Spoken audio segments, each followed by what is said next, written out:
নমস্কার। আজ আমরা ডুব দিচ্ছি প্রাচীন ভারতীয় ইতিহাসের একেবারে গোড়ার দিকের কথায়। হ্যাঁ, একদম গোড়ার কথা।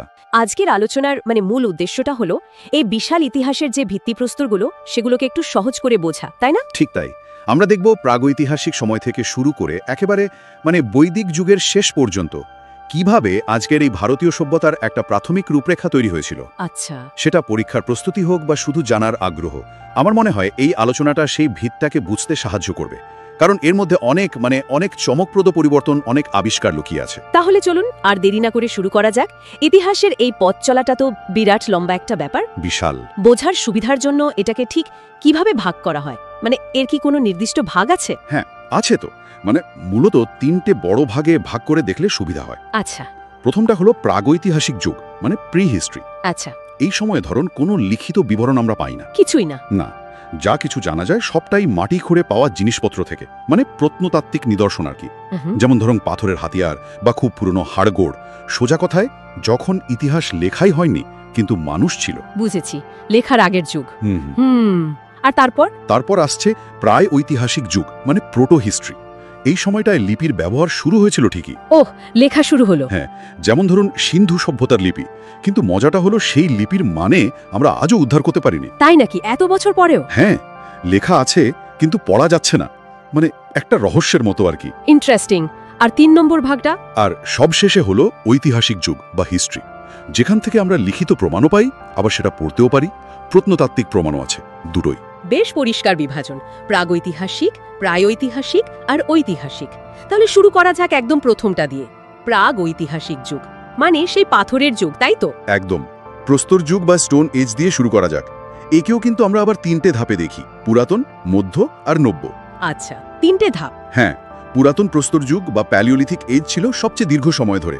ভাবুন একবার, প্রায় 3 লক্ষ খ্রিস্টপূর্বাব্দ থেকে 10,000 খ্রিস্টপূর্বাব্দ পর্যন্ত। 3 লক্ষ বছর, অবিশ্বাস্য। তখন মানুষের জীবনযাত্রা কেমন ছিল? কি করত তারা? আজকের মতো তো একেবারেই না। মানুষ তখন ছিল মূলত শিকারী আর খাদ্য সংগ্রাহক। শিকারী সংগ্রাহক? হ্যাঁ, ছোট ছোট দলে হয়তো ঘুরে বেড়াতো, পশু শিকার করত, বনের ফলমূল, লতাপাতা এসব জোগাড় করে খেত। এদের থাকার কোনো নির্দিষ্ট পার্মানেন্ট জায়গা ছিল না। আচ্ছা। ভারতের অনেক জায়গায় এর চিহ্ন পাওয়া গেছে, যেমন ধরুন মধ্যপ্রদেশের ভীমবেটকা বা মহারাষ্ট্রের বড়ি, কাশ্মীর উপত্যকাতেও পাওয়া গেছে। ও, আর একটি গুরুত্বপূর্ণ ঘটনা হলো, এই যুগের শেষের দিকেই কিন্তু হোমো স্যাপিয়েন্স আমরা আধুনিক মানুষ, আমাদের আবির্ভাব ঘটে। এই প্যালিওলিথিক যুগেই? দারুণ তো। আচ্ছা, ভীমবেটকার যে বিখ্যাত গুহাচিত্রগুলো, সেগুলো কি এই সময়ের? কিছু হয়তো পুরাতন প্রস্তর যুগের একেবারে শেষের দিকের হতে পারে, তবে ভীমবেটকার আসল খ্যাতি কিন্তু তার পরের যুগটার জন্য। পরের যুগ মধ্যপ্রস্তর যুগ বা মেসোলিথিক এজ। এটা চলেছিল মোটামুটি 10,000 থেকে 6,000 খ্রিস্টপূর্বাব্দ পর্যন্ত। আচ্ছা, মেসোলিথিক। এই সময় একটা বড় টেকনোলজিক্যাল পরিবর্তন হলো, খুব ছোট ছোট সূক্ষ্ম পাথরের হাতিয়ারের ব্যবহার, যেগুলোকে মাইক্রোলেথ বলে। মাইক্রোলেথ, ছোট হাতিয়ার? হ্যাঁ, খুব ছোট। এগুলো হয়তো শিকার বা অন্য কোনো সূক্ষ্ম কাজে আরো সুবিধা এনেছিল। আগের যুগের বড় বড় ভোতা পাথরের চেয়ে এগুলো অনেক উন্নত ছিল আর কি। তার টেকনোলজি একটু একটু করে এগোচ্ছে। আর কি উল্লেখযোগ্য পরিবর্তন এসেছিল এই মেসোলিথিক যুগে? দুটো বড় ঘটনা। প্রথমত, এই যুগেই মানুষ প্রথম পশু পালনের চেষ্টা শুরু করে, ডোমেস্টিকেশন আর কি। পশু পালন? বাহ! হ্যাঁ, হয়তো কুকুর বা ভেড়া বা ছাগল এই ধরনের প্রাণী পোষ মানানো শুরু হয়েছিল। মধ্যপ্রদেশের আদমগড়ে এর কিছু প্রমাণও মিলেছে। আচ্ছা, আর দ্বিতীয়টা হলো শিল্পকলা। ভীমবেটকার মতো জায়গায় গুহাচিত্র আকার একেবারে ধুম পড়ে যায় এই সময়। তাদের জীবনযাত্রার ছবি, শিকারের দৃশ্য, নাচ গান, দলবদ্ধ জীবন, নানা রকমের ছবি এঁকে রেখে গেছে তারা পাথরের দেয়ালে। বাহ! তার তারা শুধু টিকে থাকার জন্যই লড়ছিল না, নিজেদের ভাবনা বা জীবনকে প্রকাশ্য করছিল। একদম। আর রাজস্থানের বাঘরে মৃতদেহ কবর দেওয়ার রীতিও এই সময়। এটাও কিন্তু তাদের সামাজিক রীতিনীতি বা হয়তো পরলোক নিয়ে ভাবনার একটা ইঙ্গিত দেয়।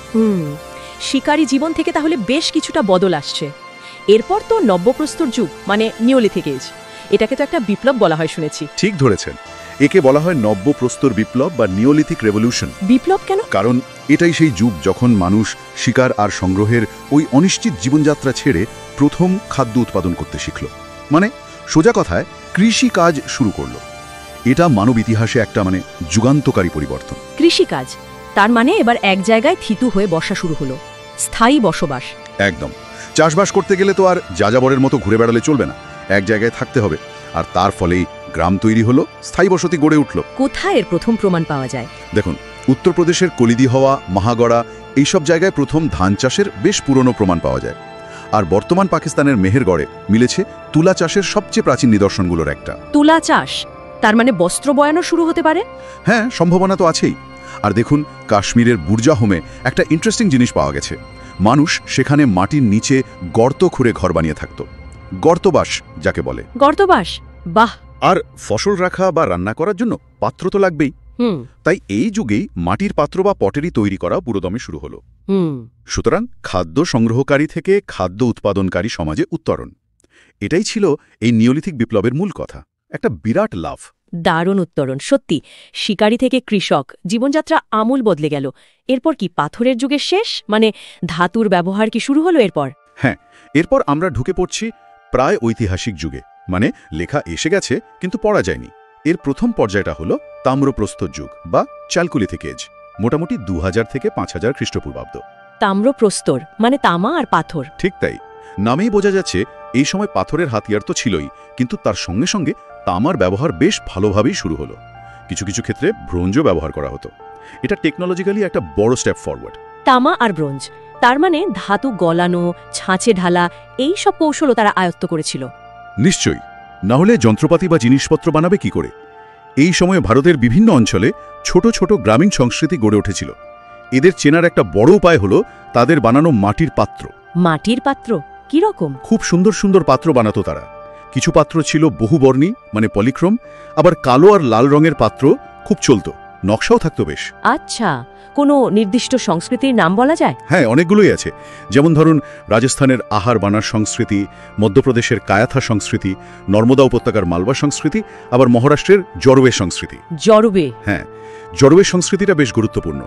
এখানকার দৈমাবাদ বলে একটা জায়গায় একটা আস্ত ব্রোঞ্জের রথ পাওয়া গেছে, 4টে ষাঁড় দিয়ে টানা রথ, সঙ্গে চালক। এটা তাদের ধাতুবিদ্যার দক্ষতা কতটা ছিল সেটার একটা দারুণ প্রমাণ। ব্রোঞ্জের রথ, সত্যি দারুণ ব্যাপার তো। আর এই তাম্রপ্রস্তর যুগের কাছাকাছি সময়েই বা হয়তো কিছুটা পরে দক্ষিণ ভারতে একটা অন্য ধরনের জিনিস দেখা যায়, বড় বড় পাথর দিয়ে সমাধি বানানোর রীতি। ও হ্যাঁ, মেগালিথিক শুনেছিলাম বটে। ঠিক, মেঘালিথিক যুগ। মেঘা মানে বড় আর লিথোস মানে পাথর। বড় পাথর দিয়ে সমাধি বা স্মৃতিস্তম্ভ তৈরি করা হতো। এটা মূলত দক্ষিণ ভারতেই বেশি দেখা যায়, মোটামুটি 1250 খ্রিস্টপূর্বাব্দ থেকে শুরু করে। এই মেগালিথিক সংস্কৃতির বিশেষত্ব কি ছিল? শুধু সমাধি? সমাধি তো একটা বড় বৈশিষ্ট্য। নানা ধরনের সমাধি ছিল, কিন্তু এর আরেকটা খুব গুরুত্বপূর্ণ দিক হলো এই সংস্কৃতির সঙ্গেই কিন্তু লোহার ব্যবহার বেশ ভালোভাবে শুরু হয়। লোহা? তার মানে তামা ব্রোঞ্জের পর এবার লোহা? হ্যাঁ, আর লোহা কিন্তু তামা বা ব্রোঞ্জের চেয়ে অনেক বেশি কার্যকর ধাতু, শক্ত, টেকসই। এর ব্যবহার পরবর্তী সময় আরও বড় পরিবর্তন আনবে। বলা যেতে পারে এই মেঘালিথিক সংস্কৃতি লৌহ যুগের একটা ভিত্তি তৈরি করে দিয়েছিল। আর মানে আমরা দেখলাম পাথরের যুগ, তারপর তামা ব্রোঞ্জের যুগ, আর এবার লোহার যুগের সূচনা। কিন্তু এর মাঝখানে একটা বিরাট, মানে বিস্ময়কর সভ্যতা তো বাদ পড়ে গেল, সিন্ধু সভ্যতা। ঠিক ধরেছেন। প্রায় ঐতিহাসিক যুগের সবচেয়ে উজ্জ্বল, সবচেয়ে আলোচিত অধ্যায় হল সিন্ধু উপত্যকা সভ্যতা বা ইন্ডাস ভ্যালি সিভিলাইজেশন। সময়কালটা ধরুন মোটামুটি 2600 থেকে 1900 খ্রিস্টপূর্বাব্দ। 2600 খ্রিস্টপূর্বাব্দ? তার মানে এটা তাম্রপ্রস্তর যুগের সমসাময়িক বা তারও আগে শুরু?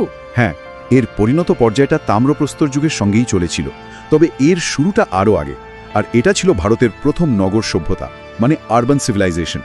তামা ব্রোঞ্জের প্রযুক্তিকে কাজে লাগিয়ে ওরা এক অভাবনীয় শহুরি জীবনযাত্রা গড়ে তুলেছিল। নগর সভ্যতা মানে একদম পরিকল্পিত শহর, রাস্তাঘাট, বাড়িঘর? এক্কেবারে। এর আবিষ্কারের কাহিনীটাও তো বেশ রোমাঞ্চকর। 1921-এ দয়ারাম সাহানি হরপ্পা আবিষ্কার করলেন। পরের বছর 1922-এ রাখালদাস ব্যানার্জি মহেঞ্জোদারো। হ্যাঁ, হরপ্পা আর মহেঞ্জোদারো। এই দুটো বড় শহর আবিষ্কারের পরই বোঝা গেল যে এটা কোনো সাধারণ গ্রামীণ সংস্কৃতি নয়, একটা বিশাল উন্নত সভ্যতা। আর সবচেয়ে অবাক করার মতো বিষয় হলো এদের নগর পরিকল্পনা। কিরকম ছিল পরিকল্পনা? রাস্তাগুলো ছিল বেশ চড়া, সোজা, আর একে অপরকে প্রায় সমকোণে ছেদ করত, মানে একটা গ্রিড প্যাটার্ন আর কি।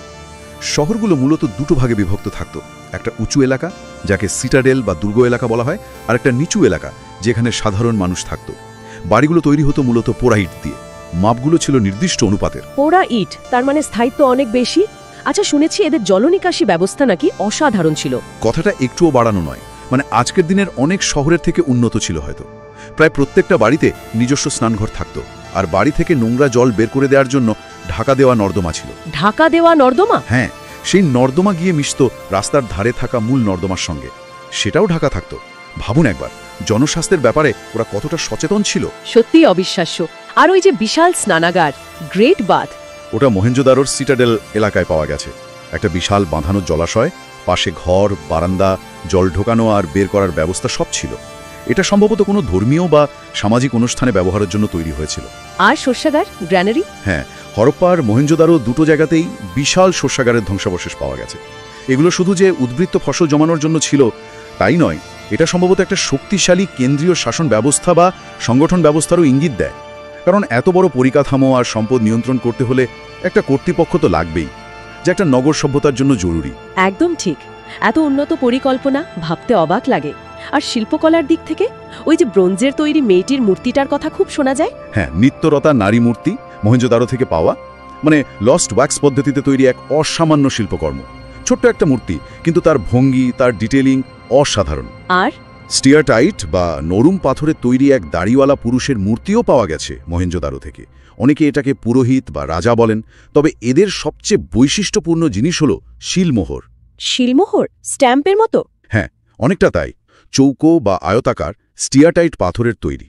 এগুলোর উপর অপূর্ব সুন্দর সব পশুর ছবি খোদাই করা থাকত, যেমন ষাঁড়, গন্ডার, বাঘ, হাতি আর একটা কাল্পনিক প্রাণী যেটাকে ইউনিকর্ন বলা হয়। ইউনিকর্ন? হ্যাঁ, আর তার সাথে থাকত সেই রহস্যময় লিপি। এই শিলমোহরগুলো হয়তো ব্যবসা বাণিজ্যে বা মালিকানা বোঝাতে কাজে লাগত। আচ্ছা, কোনো ধর্মীয় চিহ্ন কি ছিল শিলমোহরে? একটা খুব বিখ্যাত সিল আছে যেখানে একজন যোগীর মতো করে বসা দেবতাকে দেখা যায়। তার মাথায় শিং, চারপাশে পশুরা ঘিরে আছে। অনেকে একে পশুপতি শিবের আদিরূপ বলে মনে করেন। পশুপতি শিব, তার মানে ধর্মীয় বিশ্বাসও বেশ জোরালো ছিল। অবশ্যই ছিল। মাতৃদেবীর পূজাও খুব প্রচলিত ছিল বলে মনে হয়, কারণ প্রচুর পোড়ামাটির নারী মূর্তি পাওয়া গেছে। এগুলোকে মাদার গডেস বলা হয়। পশুপতি ছাড়াও তারা হয়তো পশু, গাছপালা, লিঙ্গ, যোনি এগুলোরও পূজা করত। কিন্তু কোনো মন্দির পাওয়া যায়নি, তাই না? না, এটাই একটা অদ্ভুত ব্যাপার। এত বড় সভ্যতা, কিন্তু কোনো নির্দিষ্ট মন্দিরের কাঠামো এখনো খুঁজে পাওয়া যায়নি। উপাসনা ছিল, হয়তো মূর্তি পূজাও ছিল, কিন্তু আজকের মতো মন্দির বানিয়ে পূজা করার রীতি হয়তো ছিল না। হয়তো তাদের ধর্মীয় আচারের ধরনটা অন্যরকম ছিল। এটাও একটা রহস্য। আচ্ছা, এদের অর্থনীতি কিসের উপর নির্ভরশীল ছিল? কৃষি নিশ্চয় ছিল। কৃষি তো ভিত্তি ছিলই। গম, জব, বার্লি এগুলো ছিল প্রধান ফসল। আর একটা বিরাট কৃতিত্ব হলো এরা সম্ভবত বিশ্বের প্রথম তুলা উৎপাদক সভ্যতা। প্রথম তুলা উৎপাদক? বাহ! হ্যাঁ, এটা কিন্তু বিশ্ব সভ্যতার ইতিহাসে একটা বড় অবদান। আর কৃষির পাশাপাশি এদের বাণিজ্য ছিল খুব উন্নত। শুধু নিজেদের মধ্যেই নয়, সুদূর মেসোপটেমিয়ার, আজকের ইরাক মতো সভ্যতার সঙ্গেও এদের বাণিজ্যিক যোগাযোগ ছিল। মেসোপটেমিয়ার লেখাতে মেলুহা বলে একটা জায়গার উল্লেখ আছে। অনেকে মনে করেন এটাই সিন্ধু অঞ্চল। তার মানে আন্তর্জাতিক বাণিজ্য চলত। অবশ্যই, তার প্রমাণও মিলেছে। গুজরাটের লোথাল ছিল এদের একটা অত্যন্ত গুরুত্বপূর্ণ বন্দর শহর। সেখানে জাহাজ ভেড়ার জন্য ডকইয়ার্ড বা পোতাশ্রয়ও পাওয়া গেছে। লোথাল, হ্যাঁ, নামটা শুনেছি। আর সেই রহস্যময় লিপি যার কথা বলছিলেন, ওটা নিয়ে আর কিছু জানা গেছে? খুব বেশি এগোয়নি সত্যি বলতে। এদের লিপি ছিল মূলত ছবি ভিত্তিক বা চিত্রলিপি, মানে পিক্টোগ্রাফিক। প্রায় 400-র মতো বিভিন্ন চিহ্ন এখনো পর্যন্ত পাওয়া গেছে, কিন্তু এগুলোর মানে কি, কোন চিহ্ন কোন ধ্বনি বা শব্দ বোঝায় তা আজও অজানা। পাঠোদ্ধার হয়নি? না। আর লেখার ধরনটাও ছিল বেশ অদ্ভুত, যাকে বলে বুস্ট্রোফেডন। বুস্ট্রোফেডন সেটা কি রকম? মানে অনেকটা গরু যেভাবে লাঙল দিয়ে জমি চাষ করে না, একবার ডান দিক থেকে বাঁ দিকে গেল, পরের লাইনটা আবার বাঁ দিক থেকে ডান দিকে এলো, সেই রকম আর কি। ও আচ্ছা, ডান থেকে বাম, তারপর বাম থেকে ডান। হ্যাঁ, এই লিপির পাঠোদ্ধার যদি কোনোদিন হয়, তাহলে হয়তো এই সভ্যতা সম্পর্কে আরও অনেক অজানা তথ্য আমরা জানতে পারব। তাদের সমাজ, ধর্ম, শাসন ব্যবস্থা নিয়ে আরও স্পষ্ট ধারণা হবে। কিন্তু এত উন্নত, এত বিস্তৃত একটা সভ্যতা হঠাৎ করে শেষ হয়ে গেল কেন? 1900 খ্রিস্টপূর্বাব্দের পর তো এর পতন শুরু হয় বললেন। এর কোনো একটা নিশ্চিত কারণ বলা খুব মুশকিল। অনেকগুলো থিওরি আছে। কেউ বলেন জলবায়ু পরিবর্তনের ফলে এলাকাটা শুকিয়ে গিয়েছিল, কৃষিকাজ ব্যাহত হয়েছিল। জলবায়ু পরিবর্তন? হ্যাঁ। কেউ বলেন সিন্ধু নদ বা তার শাখা নদীগুলো হয়তো তাদের গতিপথ বদলে ফেলেছিল, যার ফলে জলের অভাব দেখা দেয় বা ভয়াবহ বন্যা হয়। ভূমিকম্প বা অন্য কোনো প্রাকৃতিক দুর্যোগের কথাও বলা হয়। বাইরের আক্রমণের কোনো সম্ভাবনা? সেটাও একটা পুরনো থিওরি। আর্য আক্রমণের তত্ত্ব ছিল এক সময়, তবে এখন সেটা নিয়ে অনেক বিতর্ক আছে। আসলে সম্ভবত কোনো একটা কারণ নয়, বরং একাধিক কারণ একসঙ্গে ঘটেছিল, যার ফলে ওই বিশাল নগরকেন্দ্রিক সভ্যতা ধীরে ধীরে ভেঙে পড়ে, শহরগুলো পরিত্যক্ত হয়ে যায়, মানুষ আবার ছোট ছোট গ্রামীণ বসতির দিকে ফিরে যায়। একটা বিশাল অধ্যায়ের শেষ। সিন্ধু সভ্যতার পতনের পর তাহলে কি হলো? ভারতের ইতিহাসে এরপর কোন যুগ আসছে? এবার কি বৈদিক যুগ? হ্যাঁ, ঠিক তাই। সিন্ধু সভ্যতার নগর জীবনের অবসানের পর যে নতুন গ্রামীণ সংস্কৃতি ও সমাজ গড়ে উঠতে থাকে সেটাই মূলত বৈদিক যুগ নামে পরিচিত। এর সময়কাল ধরা হয় মোটামুটি 1500 খ্রিস্টপূর্বাব্দ থেকে 500 খ্রিস্টপূর্বাব্দ পর্যন্ত। 1000 বছরের সময়কাল। হ্যাঁ, এই সময়কালের ইতিহাস জানার জন্য আমাদের প্রধান নির্ভরতা হলো বেদ, বিশেষ করে ঋগ্বেদ এবং পরবর্তী বৈদিক সাহিত্য। তাই একে বৈদিক যুগ বলা হয়। আর একেও কিন্তু আমরা দুটো পর্বে ভাগ করি। দুটো পর্ব কি কি? আদি বৈদিক যুগ বা ঋগ্বেদিক যুগ, যেটা 1500 থেকে 1000 খ্রিস্টপূর্বাব্দ, আর পরবর্তী বৈদিক যুগ, যেটা 1000 থেকে 500 খ্রিস্টপূর্বাব্দ। সিন্ধু সভ্যতা যেখানে ছিল নগরকেন্দ্রিক, সেখানে বৈদিক সভ্যতা ছিল মূলত একটা গ্রামীণ সভ্যতা। আচ্ছা, গ্রামীণ সভ্যতা। তাহলে প্রথমে আদি বৈদিক বা ঋগ্বেদিক যুগ নিয়ে বলুন। এই সময়কার সমাজ কেমন ছিল? ঋগ্বেদ থেকে কি জানা যায়? ঋগ্বেদ হল সবচেয়ে পুরনো বেদ এবং এই যুগের প্রধান সাহিত্যিক উৎস। এ থেকে জানা যায় এই সময়কার মানুষ, যারা নিজেদের আর্য বলতো, যদিও আর্য শব্দটা জাতিবাচক না ভাষাবাচক তা নিয়ে বিতর্ক আছে, তারা মূলত উত্তর পশ্চিম ভারতের সপ্তসিন্ধু অঞ্চলে বাস করত। সপ্তসিন্ধু মানে 7টা নদী? হ্যাঁ, সিন্ধু আর তার 5টা উপনদী, বিতস্তা, চন্দ্রভাগা, ইরাবতী, বিপাশা, শতদ্রু, আর তার সাথে সম্ভবত সরস্বতী নদী। এই এলাকা সমাজ ছিল মূলত গ্রামীণ, পরিবার ছিল প্রধান একক, আর সমাজ ছিল মূলত পিতৃতান্ত্রিক। বর্ণপ্রথা কি ছিল তখন? দেখুন, ঋগ্বেদের 10ম মণ্ডলে পুরুষ সূক্তে 4 বর্ণের ব্রাহ্মণ, ক্ষত্রিয়, বৈশ্য, শূদ্র উল্লেখ আছে ঠিকই, কিন্তু মনে করা হয় ওই অংশটা পরে যোগ করা হয়েছে। আদি বৈদিক যুগে বর্ণপ্রথা থাকলেও সেটা সম্ভবত পেশার উপর ভিত্তি করেছিল, জন্মের ওপর নয়। আর সেটা ততটা কঠোর বা অনমনীয় ছিল না যতটা পরে হয়েছিল। সমাজে নারীর অবস্থানও বেশ ভালো ছিল, তারা শিক্ষা লাভ করতে পারত, এমনকি কেউ কেউ বৈদিক স্তোত্র রচনা করেছেন। আচ্ছা, তাদের জীবনযাত্রা কিসের ওপর নির্ভরশীল ছিল? কৃষি নাকি পশুপালন? আদি বৈদিক যুগে পশুপালনের গুরুত্বই ছিল সবচেয়ে বেশি, বিশেষ করে গবাদি পশু মানে গরু। গরুই ছিল তাদের প্রধান সম্পদ আর বিনিময়ের মাধ্যম। যুদ্ধও হতো মূলত গরুর জন্যই, যাকে গোবিষ্টি বলা হতো। গোবিষ্টি মানে গরুর জন্য অন্বেষণ? হ্যাঁ, অনেকটা তাই। মুদ্রার প্রচলন তখনও হয়নি, তবে নিষ্ক নামে এক ধরনের সোনার অলংকার হয়তো কখনো কখনো বিনিময়ের কাজে লাগত।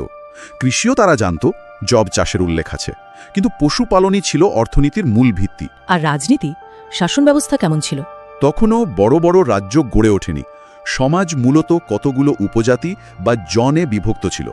প্রত্যেক জনের একজন প্রধান বা নেতা থাকতেন, যাকে রাজন বলা হতো। তবে রাজার ক্ষমতা নিরঙ্কুশ ছিল না। সভা ও সমিতি নামে দুটো পরিষদ ছিল, যারা রাজাকে পরামর্শ দিত বা নিয়ন্ত্রণ করত। ঋগ্বেদে 10 জন রাজার যুদ্ধের দাসরাগ্নে যুদ্ধ কথাও আছে, যেখানে ভরতবষ্টির রাজা সুদাস অন্য 10 জন রাজার জোটকে পরাজিত করেছিলেন। 10 রাজার যুদ্ধ, বেশ গুরুত্বপূর্ণ ঘটনা মনে হচ্ছে। আর ধর্ম, দেবতারা কারা ছিলেন? সিন্ধু সভ্যতা দেবতাদের থেকে কি আলাদা? হ্যাঁ, অনেকটাই আলাদা। এদের দেবতারা ছিলেন মূলত প্রকৃতির বিভিন্ন শক্তির প্রকাশ। সবচেয়ে গুরুত্বপূর্ণ ছিলেন ইন্দ্র, যিনি ছিলেন যুদ্ধ ও বৃষ্টির দেবতা। তারপর অগ্নি, আগুনের দেবতা, যিনি মানুষ আর দেবতাদের মধ্যে সংযোগ স্থাপন করতেন। আর বরুণ, যিনি ছিলেন জাগতিক নিয়ম বা ঋতু এবং জলের দেবতা। এছাড়া সূর্য, উষা, ভোরের দেবী, সোম এক ধরনের নেশাজাতীয় পানীয় এবং তার দেবতা। এরকম অনেক দেবতার পূজা হতো। পূজা কিভাবে করত? মন্দির বা মূর্তি ছিল? না, সিন্ধু সভ্যতার মতোই আদি বৈদিক যুগেও মন্দির বা মূর্তি পূজার কোনো প্রমাণ পাওয়া যায়নি। তারা মূলত যজ্ঞের মাধ্যমে দেবতাদের উপাসনা করত। খোলা জায়গায় আগুন জ্বেলে ঘি, দুধ, শস্য ইত্যাদি আহুতি দেওয়া হতো, আর তার সঙ্গে বৈদিক মন্ত্র পাঠ করা হতো। উদ্দেশ্য ছিল দেবতাদের সন্তুষ্ট করে ইহলৌকিক সুখ সমৃদ্ধি লাভ করা, যেমন ভালো ফসল, পুত্র সন্তান, গবাদি পশু ইত্যাদি। বেশ সরল ধর্মীয় আচার মনে হচ্ছে। এরপর এলো পরবর্তী বৈদিক যুগ, মানে 1000 থেকে 500 খ্রিস্টপূর্বাব্দ। এখানে কি বড় পরিবর্তন এলো? আগের যুগের থেকে কতটা আলাদা ছিল? বেশ কিছু বড় আর গুরুত্বপূর্ণ পরিবর্তন ঘটেছিল এই সময়। প্রথমত ভৌগোলিক বিস্তারের দিক থেকে আর্যরা এবার পূর্ব দিকে মানে গঙ্গা যমুনা দোয়াম অঞ্চলে ছড়িয়ে পড়ল। কুরু, পাঞ্চাল, কাশী, কৌশল এইসব নতুন নতুন রাজ্য বা অঞ্চলের উদ্ভব হলো। হস্তিনাপুর, কৌশাম্বী এই শহরগুলো গুরুত্বপূর্ণ হয়ে উঠল। মানে পশ্চিম থেকে পূর্ব দিকে বিস্তার লাভ করলো। আর প্রযুক্তির দিক থেকে? এটাই সবচেয়ে গুরুত্বপূর্ণ পরিবর্তন। এই যুগেই লোহার ব্যাপক ব্যবহার শুরু হয়। লোহা? হ্যাঁ, ঋগ্বেদে কিন্তু লোহার কোনো উল্লেখ নেই, কিন্তু পরবর্তী বৈদিক সাহিত্য যেমন যজুর্বেদ, অথর্ববেদ এগুলোতে শ্যাম আয়াস বা কৃষ্ণ আয়াস অর্থাৎ কালো ধাতুর উল্লেখ পাওয়া যায়, যা লোহাকেই বোঝায় বলে মনে করা হয়। লোহার ব্যবহার, এটা তো নিশ্চয়ই কৃষি আর যুদ্ধরীতিতে বিরাট পরিবর্তন এনেছিল। একদম। লোহার তৈরি শক্ত লাঙলের ফলা দিয়ে গঙ্গা উপত্যকার কঠিন মাটি চাষ করা অনেক সহজ হয়ে গেল। জঙ্গল পরিষ্কার করে কৃষিজমি বাড়ানো সম্ভব হলো, ফলে কৃষির গুরুত্ব আগের চেয়ে অনেক অনেক বেড়ে গেল। ধান আর গম হয়ে উঠল প্রধান ফসল। আর যুদ্ধের ক্ষেত্রে লোহার অস্ত্রশস্ত্র নিশ্চয়ই আগের তামা বা ব্রোঞ্জের অস্ত্রের চেয়ে অনেক বেশি কার্যকর ছিল। এর ফলে যুদ্ধবিগ্রহ বাড়ল, ছোট ছোট জন মিলে বড় বড় রাজ্য বা জনপদ গড়ে উঠতে শুরু করলো। রাজার ক্ষমতাও আগের চেয়ে অনেক বাড়ল, রাজার পদ প্রায় বংশানুক্রমিক হয়ে গেল। তার মানে রাষ্ট্র ব্যবস্থার ভিত্তি আরও মজবুত হচ্ছে। হ্যাঁ, রাজারা নিজেদের ক্ষমতা আর প্রতিপত্তি দেখানোর জন্য বড় বড় ব্যয়বহুল যজ্ঞ করতে শুরু করলেন, যেমন রাজসূয় যজ্ঞ, অশ্বমেধ যজ্ঞ, বাজপেয় যজ্ঞ। এই যজ্ঞগুলো করে তারা বোঝাতেন যে তারা সার্বভৌম ক্ষমতার অধিকারী। নিয়মিত কর আদায় করার প্রথাও সম্ভবত এই যুগেই শুরু হয়। অর্থনীতির ভিত্তি তাহলে পশুপালন থেকে কৃষিতে সরে এলো। আর সমাজের সামাজিক ক্ষেত্রে কি পরিবর্তন দেখা গেল? বর্ণপ্রথা কি আরও কঠিন হলো? দুর্ভাগ্যবশত হ্যাঁ, এটাই পরবর্তী বৈদিক যুগের সবচেয়ে উল্লেখযোগ্য এবং সম্ভবত সবচেয়ে নেতিবাচক সামাজিক পরিবর্তন। বর্ণপ্রথা শুধু পেশার ভিত্তিতে রইল না, জন্মভিত্তিক এবং অনেক বেশি কঠোর অনমনীয় হয়ে গেল।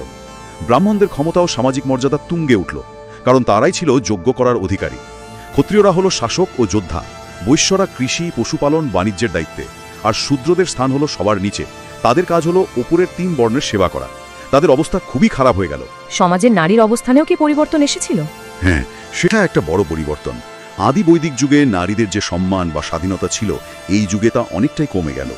তাদের শিক্ষার অধিকার সীমিত হয়ে গেল, জনজীবনে অংশগ্রহণ কমে গেল, বাল্যবিবাহের প্রচলন দেখা যায়, বহু বিবাহ ছিল, এমনকি সতীদাহ প্রথারও কিছু বিক্ষিপ্ত উল্লেখ এই সময় সাহিত্যে পাওয়া যায়। মোটের ওপর সমাজে নারীর অবস্থান আগের চেয়ে নিচে নেমে গিয়েছিল। তার মানে সামাজিক কাঠামোটা অনেক বেশি জটিল আর স্তরভিত্তিক হয়ে পড়ল। আর কোনো সামাজিক রীতি? হ্যাঁ, জীবনের 4টি পর্যায় বা চতুরাশ্রমের ধারণা, ব্রহ্মচর্য, শিক্ষা জীবন, গার্হস্থ, সংসার জীবন, বানপ্রস্থ, অরণ্যে গমন এবং সন্ন্যাস, সর্বস্ব ত্যাগ, এই ধারণাটাও পরবর্তী বৈদিক যুগে স্পষ্ট রূপ নেয়। যদিও সবার জন্য, বিশেষ করে নারী ও শূদ্রদের জন্য শেষ 2টি আশ্রমের অধিকার ছিল না। আচ্ছা, এবার আসি ধর্মীয় দিকে। আদি বৈদিক যুগের ইন্দ্র, অগ্নি, বরুণের গুরুত্ব কি একই ছিল? না, সেটাও বদলেছিল। আদি বৈদিক যুগের ওই দেবতাদের গুরুত্ব কিছুটা কমে গেল। তাদের জায়গায় নতুন কিছু দেবতা আরও বেশি গুরুত্বপূর্ণ হয়ে উঠলেন, যেমন প্রজাপতি, যিনি পরে ব্রহ্মা নামে পরিচিত হন, বিষ্ণু রক্ষাকর্তা, এবং রুদ্র, যিনি পরে শিব নামে পরিচিত হন। তার মানে ত্রিদেবের ধারণাটা আসছে। হ্যাঁ, তার একটা প্রাথমিক রূপরেখা তৈরি হচ্ছে। আর ধর্মীয় আচার অনুষ্ঠান মানে যাগযজ্ঞ, সেগুলো আরও বেশি জটিল, আরও বেশি ব্যয়বহুল এবং পুরোপুরি পুরোহিত নির্ভর হয়ে পড়ল। সাধারণ মানুষের পক্ষে সেগুলো করা কঠিন হয়ে গেল, ধর্মের সরলতা হারিয়ে গেল। এর কি কোনো প্রতিক্রিয়া হয়েছিল? অবশ্যই হয়েছিল। এই যে যাগযজ্ঞের বাড়াবাড়ি, ব্রাহ্মণদের অতিরিক্ত ক্ষমতা, এর বিরুদ্ধে একটা নীরব প্রতিক্রিয়া তৈরি হচ্ছিল। এই যুগের শেষের দিকে যে উপনিষদগুলো লেখা হয়েছিল, সেগুলোতে কিন্তু এই বাহ্যিক আচারানুষ্ঠানের সমালোচনা করা হয়েছে। সেখানে জ্ঞান, আত্ম উপলব্ধি, ব্রহ্মের ধারণা, এইসব দার্শনিক চিন্তাভাবনার উপর অনেক বেশি জোর দেওয়া হয়েছে, যা পরবর্তীকালে ভারতে নতুন ধর্মীয় আন্দোলনের পথ খুলে দিয়েছিল। বাহ, তাহলে আমরা দেখলাম একটা দীর্ঘ যাত্রা, একেবারে পাথরের হাতিয়ার ব্যবহারকারী শিকারী সংগ্রাহক মানুষ থেকে শুরু করে কৃষিজীবী গ্রামীণ সমাজ, তারপর সিন্ধু সভ্যতার একটা উন্নত রহস্যময় নগর জীবন, এবং সবশেষে আবার বৈদিক যুগের গ্রামীণ সমাজ থেকে ধীরে ধীরে রাজ্য গঠন, লোহার ব্যবহার আর বেশ জটিল একটা সামাজিক ও ধর্মীয় ব্যবস্থার উদ্ভব। কি বিরাট একটা পরিবর্তন! একদম, একটা লম্বা, বৈচিত্র্যময়, অথচ কোথাও যেন একটা ধারাবাহিক যাত্রাপথ বটে। এই দীর্ঘ সময় ধরে মানুষ কিভাবে তার চারপাশের পরিবেশের সঙ্গে মানিয়ে নিয়েছে, কিভাবে নতুন প্রযুক্তি আয়ত্ত করেছে, কিভাবে সমাজ, রাষ্ট্র আর ধর্মীয় কাঠামো একটু একটু করে গড়ে তুলেছে, তারই একটা সংক্ষিপ্ত ঝলক আমরা দেখলাম। খাদ্য সংগ্রহ থেকে খাদ্য উৎপাদন, পাথরের হাতিয়ার থেকে লোহার ব্যবহার, ছোট ছোট গোষ্ঠী থেকে জনপদ বা রাজ্যের উদ্ভব, এই পরিবর্তনগুলোই কিন্তু প্রাচীন ভারতের ভিত্তি স্থাপন করেছিল। ঠিক। আর এই আলোচনা থেকে যে তথ্যগুলো উঠে এলো, সেগুলো শুধু পরীক্ষার প্রস্তুতির জন্য নয়, আমার মনে হয় আমাদের নিজেদের সভ্যতার শিকড়টা বোঝার জন্য খুব জরুরি। অবশ্যই। আর এখানেই কিন্তু একটা বড় প্রশ্ন বা হয়তো একটা চিন্তার খোরাক আমাদের জন্য থেকে যায়। কি রকম? এই যে সিন্ধু সভ্যতার এত উন্নত নগর কাঠামো, তাদের সেই অপাঠিত লিপি, তাদের শিল্পকলা, আর তার ঠিক পরেই বা সমসাময়িক সময়ে গড়ে ওঠা বৈদিক যুগের মূলত গ্রামীণ, বর্ণাশ্রয়ী এবং সম্পূর্ণ ভিন্ন ধরনের ধর্মীয় বিশ্বাসের সমাজ, এই দুটো ভিন্ন ধারার সভ্যতা বা সংস্কৃতির মধ্যে আসল সম্পর্কটা ঠিক কি ছিল? হ্যাঁ, এটা একটা বড় প্রশ্ন বটে। একটা কি অন্যটাকে সম্পূর্ণ ধ্বংস করে দিয়ে নতুন করে শুরু হয়েছিল, নাকি তাদের মধ্যে কোনো সংযোগ ছিল, কোনো আদান প্রদান, কোনো মিশ্রণ বা ধারাবাহিকতা ছিল, যা আমরা হয়তো এখনো পুরোপুরি ধরতে পারিনি?